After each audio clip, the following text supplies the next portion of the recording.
all illness starts in the colon and the liver.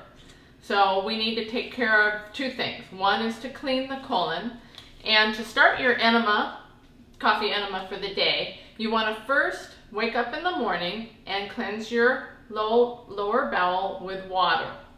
Okay? Then, after you cleanse with the water, you will want to make your coffee enema. And this is how you make the coffee enema. You take a stainless steel, non-aluminum pot, and you will be adding a total of 4 cups of distilled or purified water into the pot.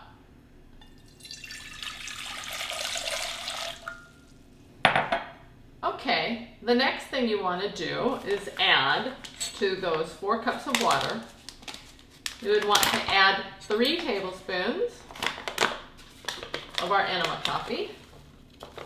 It can be rounded tablespoons. 1, 2,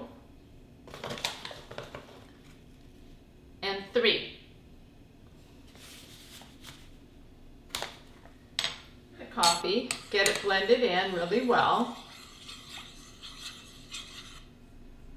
Okay, next you'll take your coffee enema solution, put it on the stove, and bring it to a high boil for 5 minutes. After 5 minutes, you will be turning the stove down to low. You'll cover the pot and let it simmer for an additional 10 to 15 minutes. After you're finished with that, remove from the stove, and you're going to want it to cool to a lukewarm body temperature. You don't want it hot, you want it lukewarm, and this could take a little time. Okay, next you're going to take your stainless steel enema bucket. What we have here is a 304 grade stainless steel bucket, and that works perfect and is most recommended for coffee enemas. As you see, the tubing is attached to the bucket already, and you want to make sure that your clamp is closed tight.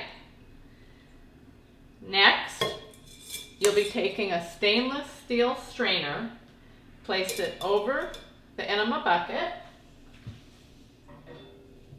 and start pouring your coffee enema solution into the bucket through the strainer. This will catch coffee grounds and from going into the enema bucket. Never use paper coffee filters. The small filaments from the paper can get into the enema water, and the whole purpose is to keep your enema solution as clean as possible.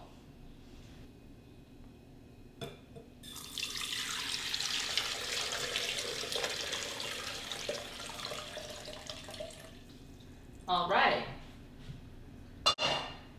So we have the strainer, which has captured the coffee grounds, which you don't want in your enema water, and you discard this. Next, an important part would be putting the handle back on. And what you need to be aware of is that air can get trapped in the tubing. So before your coffee enema, you need to, over a sink or in the toilet, allow some of the solution to flow all the way through the tube, which will get the air out.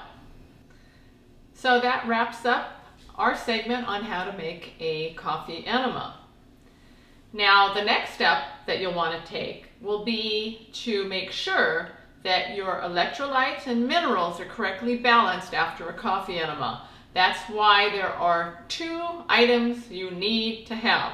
One is potassium 3. This is recommended by Gerson Therapy, and it contains the potassium you're going to need after a coffee enema to make sure that your electrolytes and minerals aren't out of balance. The other thing that you would like to have would be acidophilus. We offer an acidophilus pill that is very potent, and that will help to replenish good bacteria in your colon after a coffee enema. Now there's different kinds of stainless steel strainers. You want a very fine mesh strainer. That will catch all the coffee grounds. Please go to our website and visit us as we sell all these products that we're showing you here today. So you want a fine mesh stainless steel strainer. Now in addition to this nozzle, for a high enema cleanse with the coffee, you can add our rectal catheter to the enema nozzle. And these are latex-free, medical grade enema catheters. And it's very simple to just attach to the end of the regular nozzle tip, like that. It extends it, and now you've got 17 inches and a much easier insertion as well into the rectum, and it will go higher up to wash the colon walls as well as deliver the enema coffee solution to the liver via the portal vein. And that wraps up our segment on how to make a coffee enema. It's simple, it's easy, and very important to your health. I'm Susan, and thank you for joining us today. Please visit us at www.purelifeenema.com for your supplies and coffee enema needs.